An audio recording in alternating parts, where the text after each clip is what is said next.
श्री राधे राधे। भक्तों, श्री वृंदावन धाम में कितनी ऐसी जगहें हैं जहाँ महान महान एक से एक सिद्ध संतों ने तप किया है, भजन किया है, प्रभु के साथ लीलाएं का दर्शन, लीलाओं का दर्शन, रसास्वादन किया है। और वो भक्त भी बड़े भाग्यशाली होते हैं जो ऐसे संतों की सेवा में लगे रहते हैं। कल आप श्रवण कर रहे थे संतोष माता, महान संत माता संतोष बहन जी सिंधी कॉलोनी में रह रही थी और वहां पर एक भक्त आकर के अमीचंद नाम के भक्त आए और उन्होंने उस मकान को खरीदा जिसमें सरला जी और संतोष जी रहती थी। और जब संतोष जी का दर्शन मिला तो अमीचंद बिल्कुल उनके सच्चे प्रेमी भक्त हो गए, सेवा परायण भक्त हो गए। पर उनकी इच्छा थी कि भगवान के लिए मंदिर भी बन जाए और संतोष माता के लिए भी सही ढंग का निवास बन जाए। मकान को तोड़वा करके फिर से बनवाना चाहते थे। इसीलिए संतोष माता को सरला जी के साथ कुछ दिन के लिए वो सिंधी कॉलोनी छोड़ करके बड़ी कुंज जाकर रहना पड़ा। लेकिन अमीचंद जो भक्त थे वो सेवा में अब भी लगे हुए थे। उन्होंने कहा था कि माता, अधिक से अधिक 1 साल में ये घर पूरा नया बन जाएगा, फिर आप आनंद से यहाँ रहना। तो जो लगभग 1 वर्ष के लिए बड़ी कुंज में वास किया, वो स्थान भी बहुत दैवी शक्तियों से संपन्न है। यमुना पुलिन के बिल्कुल एकदम समीप का वो स्थान सिद्ध स्थली है महाराज। उस कक्ष के एकदम पीछे दीवार से सटा जिसमें माता रहती थी, उस कक्ष के एकदम पीछे दीवार से सटा हुआ धीर समीर का संकीर्तनमय वातावरण। थोड़ी ही दूर वंशी भट्ट और बाईं ओर श्रीनिवासाचार्य प्रभु का समाधि स्थल। ऐसे रसमय वातावरण में संतोष माता और भाव में डूबी रहती थी, जो इनको अप्रत्याशित रूप से प्राप्त हुआ था रहने के लिए। और सुश्री, दर्शन, उमा, विमला कपूर, संतोष गुप्ता, वो मलका, इन बहनों के तो सौभाग्य की सीमा नहीं रही। उनके साथ साथ विशेषर भाई और निर्मला भाभी को भी सेवा का अवसर मिल गया। और महाराज, इनकी सन्निधि का लाभ खूब उठाया भक्तों ने। और पूज्य उषा जी अपनी इन श्रद्धेया से मिलने अक्सर आती थी। उषा जी की इनके प्रति असीम श्रद्धा थी। तो उस श्रद्धा का एक स्वरूप इस तथ्य से प्रकट होता है कि इनके परिकर में जिन बहनों का नाम संतोष और उषा जी ने कभी नाम लेकर नहीं पुकारा, वे उन्हें सरनेम से पुकारती थी। उन सब के नारंग, महाजन, चौधरी नाम ही प्रचलन में रहे। और यहाँ बड़ी कुंज में रह रही बहनें संतोष माता की पूरी सुविधा का ध्यान रखती थी, पर सेवा लेने का तो इनका स्वभाव ही नहीं था। उन सब बहनों को इनका सत्संग, सामीप्य, पथ निर्देश अवश्य मिला। सबसे सुखद रहा कार्तिक मास का व्रत, पूजन, शालिग्राम जी की परिक्रमा, तुलसी जी की आरती से संध्या वंदन। इस समय आनंद की वृष्टि से सभी बहनें सराबोर हो जाती थी। और कार्तिक मास की महिमा बताते हुए संतोष माता कहती थी कि कार्तिक व्रत से वृंदावन की प्राप्ति होती है। योग्यता नहीं होने से श्री हरि किसी को भक्तिदान नहीं देते, किंतु ब्रज में कार्तिक व्रत करने से योग्यता न होने पर भी सहज प्रेम लाभ होता है। भक्तों, आज भी मैं देखता हूँ किसी घाट पर कार्तिक मास का व्रत करने वाली और कार्तिक मास में आकर भजन यमुना स्नान करने वाली माताओं की भीड़ होती है। बहुत श्रद्धा भाव से आती हैं लोग। और जो अमीचंद भक्ति की बात मैंने बताया था, वो घर बनाते रहे अपना, जो खरीद लिया था घर जहाँ पहले संतोष माता थी, वो घर बना करके तैयार कर लिया। लगभग 1 वर्ष बड़ी कुंज में रह करके संतोष माता फिर सिंधी कॉलोनी अमीचंद जी के घर आ गई। बड़े भाव से श्रद्धा से वे ले आए। अमीचंद जी की खुशी का ठिकाना नहीं था कि माता फिर आ गई। और भक्तों, जो श्रद्धावान हैं वो तो ये चाहते ही हैं कि संतों की चरण रज प्राप्त होती रहे, इसलिए उनकी बड़ी इच्छा थी कि फिर से माता आकर यहीं रहें, और वो आकर रहने लगी। अब वो संकट नहीं था जो हम पहले बताए थे कि पानी भर जाता था, परेशान होती थी, और नया बन जाने से सब कुछ सही हो गया था। और लगभग 70 वर्ष की माता हो चुकी थी अब संतोष माता। इस आयु में कुछ आवश्यक सुविधाएं प्रदान करके अमीचंद जी ने वास्तव में बहुत प्रशंसनीय कार्य किया। जो बुढ़ापे में भक्तों थोड़ा सा जीवन शैली स्नान आदि की बदल जाती है, उसके अनुसार सब सेवा उन्होंने किया। सची सरला जी की सेवा में काफी सुगमता हो गई थी, पर वास्तव में संतोष माता को इन सब की अपेक्षा नहीं थी, किंतु भक्त को तो लगता था कि इनकी सेवा होनी चाहिए। वो तो अपनी मस्ती में दिन रात पगी रहती थी। 70 वर्ष की अवस्था में भी शरीर का कष्ट उनको ज्यादा नहीं होता था, क्योंकि वो ध्यान तो उनका भगवान की तरफ होता था। और उन्होंने बहुत ही कर्मठ जीवन बिताया, कभी एक क्षण भी व्यर्थ व्यतीत नहीं हुआ, न व्यर्थ चर्चा कभी किया। प्राय सिर झुकाए, घुटनों पर पुस्तक टिकाए, कुछ पढ़ने में मग्न दिखती। कोई मिलने आ जाए तो उतनी ही त्वरा से वे सब उन्हें सुनाती भी थी प्रेम से। उन्हीं के मुख से भक्तों ने बहुत से साधना संबंधी उपदेश प्राप्त किए थे। माता बताती थी अपने जीवन के अनुभव के अनुसार। संतोष माता कुछ उपदेश की बातें बताती थी, ये कभी भगवान से सुनाती कहती, कभी भक्तों से बताती। एक बार बता रही थी कि दीन के घर से दीन बंधु को परिचित होना ही चाहिए, इसलिए दीन बनना पड़ेगा। और फिर कहने लगी भगवान से कि हे प्रभु, मैं मांगू या न मांगू, मुझे ऐसी कोई चीज कभी नहीं देना जो मुझे अच्छी लगने पर भी तुझसे दूर ले जाती हो। ऐसी चीज नहीं चाहिए, भले अच्छी लगे मुझे। और सृष्टि के संचालक पर से दृष्टि मत हटने दो, भक्तों से कहती थी। बस भगवान की तरफ ध्यान रखो, महाप्रलय भी तुम्हारी शांति को कंपित करने में असमर्थ रहेगी। आ जाने दो कैसी भी परिस्थिति, यदि भगवान की ओर ध्यान रहेगा तो कोई परेशानी नहीं होगी। नदी नाले थोड़े से जल से इतरा उठते हैं, पर सागर जिसमें अनंत जल भरा है गंभीर रहता है। माता कहती थी कि मर के जहां जाना तहां जीवित ही क्यों नहीं जाओ। और गवन समय आंचल गयो, छाड़न कहो सुजान, प्राण प्यारे प्रथमे आंचल तजू की प्राण। आत्म प्रशंसा और निंदा दोनों ही त्याज्य है।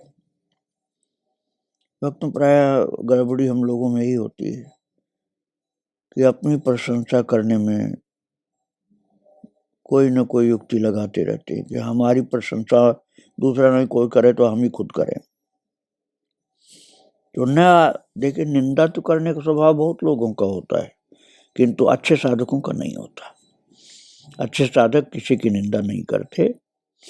अधिकतर निंदा करने वाला अपनी बड़ाई, अपना महत्व दिखाने के लिए दूसरों की निंदा करता है कि हम इतने अच्छे हैं और सब खराब है। तो वो अपनी प्रशंसा इस प्रकार से करता है। दूसरों की निंदा करने का उसका प्रयोजन रहता है कि मैं अपनी प्रशंसा करके अपना महत्व प्रकट करूं। साधक को ऐसा नहीं करना चाहिए। जाति नहीं जगदीश की, जन की कहां से हो, सांभर में जोई कोई परे सोई सांभर हो। सांभर झील है ना नमक की, उसमें कुछ भी पड़ जाए तो धीरे धीरे वो नमक ही हो जाता है। उनका कहना था कि ऐसे भगवान की कोई जाति तो होती नहीं, तो उनके भक्तों की जाति कहां से हो जाएगी। इसलिए भक्त की जाति नहीं कभी पूछना चाहिए। भगवान के सिवाय कोई दूसरा सहारा न हो, प्यारा न हो, गति न हो, तो भगवान को प्यारा लगता है। भक्तों, भजन करने वालों के अलग अलग प्रकार के भाव होते हैं। कोई कुछ सांसारिक लाभ के लिए भजन करता है, कोई अपने यश के लिए करता है, कोई दुखों से मुक्ति के लिए भजन करता है। लेकिन जो भगवान का प्रेमी भक्त होता है वो इन सब चीजों के लिए नहीं करता। कुछ लोग तो इसलिए करते हैं कि हम नरक न चले जाएं। तो माता कहती थी कि हे प्रभु, यदि मैं नरक के डर से तेरी पूजा करती हूं तो मुझे उस नरक की आग में जला डाल, और यदि स्वर्ग के लोभ से तेरी सेवा करती हूं तो स्वर्ग का द्वार मेरे लिए सदा के लिए बंद कर दे। किंतु यदि मैं तेरी प्राप्ति के लिए तेरा पूजन करती हूँ, तेरे से प्रेम के लिए लाला मैं तेरी भक्ति करती हूँ, हे प्रीतम, यदि केवल तुमसे प्रेम हो इसीलिए भक्ति में करती हूँ, तो अपार सुंदर स्वरूप मुझे वंचित नहीं रखना। भक्तों, ऐसा ही भाव था रविया का।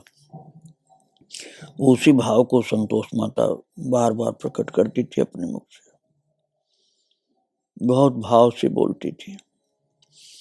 वो कहती थी, तुम किसी मनुष्य से किसी वस्तु की इच्छा न करो, और तुम्हारे पास से किसी वस्तु की कोई इच्छा करे, ऐसी वस्तु को कभी अपने पास न रहने दो। ये बहुत बड़े वैराग्य की बात है। तो सामान्यतः तो यही होता है कि दूसरों के काम में कुछ आ जाए हमारा तो अच्छा होगा, भक्तों के काम में आ जाए तो बहुत अच्छा होगा। किंतु विशेष जो वैराग्यवान होते हैं वो कहते हैं कि हमारे पास कोई ऐसी वस्तु ही नहीं रहनी चाहिए जो लोग चाहें हमसे कि हमें मिल जाए। न तो ऐसी वस्तु रखेंगे जो कोई हमसे मांगे चाहे, और न हम किसी से चाहेंगे कोई वस्तु। ये बहुत ऊंचे वैराग्य की बात है। ऐसी ही भक्ति थी, ऐसा ही वैराग्य था माता का। संसार की प्रीति के पात्र बनना, माता कहती थी, कोई अच्छी गति नहीं है। ऐसा काम करो कि प्रभु की प्रीति के पात्र बनो। दीन दुखियों के प्रति संतोष माता की उत्सुकता देखते बनती थी। बस दूसरों का दुख दूर करने में लग जाती थी। श्रीमद् भागवत में भगवान ने कहा है ना कि अनाथ प्राणी मेरा शरीर है। ऐसों को यदि सेवा प्रदान की जाए तो वो प्रभु की सेवा होती है। और एक भक्त की बात वो कहा करती थी किसी संत की, मेरे मित्रों, जो सिक्का आवश्यकता से पीड़ित व्यक्ति की सेवा में देते हो सिक्का सिक्का नहीं रह जाता।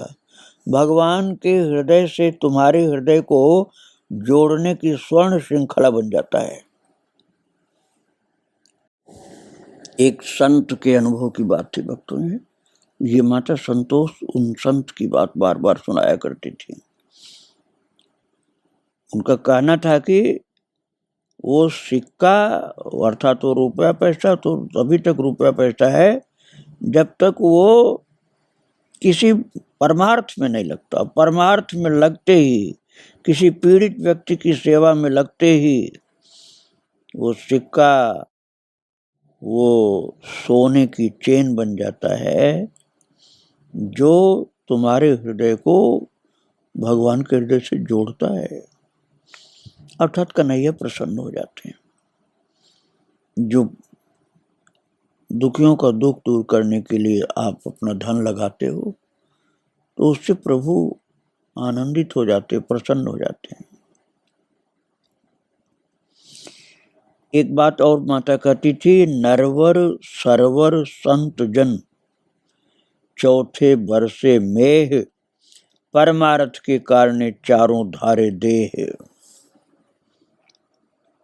अर्थात संतजन, बादल, सरोवर अर्थात तालाब और श्रेष्ठ मनुष्य राजा, ये दूसरों के हित के लिए शरीर धारण करते हैं। संतोष माता का भी यही स्वभाव था। माता ने इसीलिए देह धारण कर रखा था। दीनों के कष्ट को निवारण करने के लिए स्वयं तो जो कुछ कर सकती थी करती ही थी, औरों को भी सेवा की प्रेरणा देती रहती थी।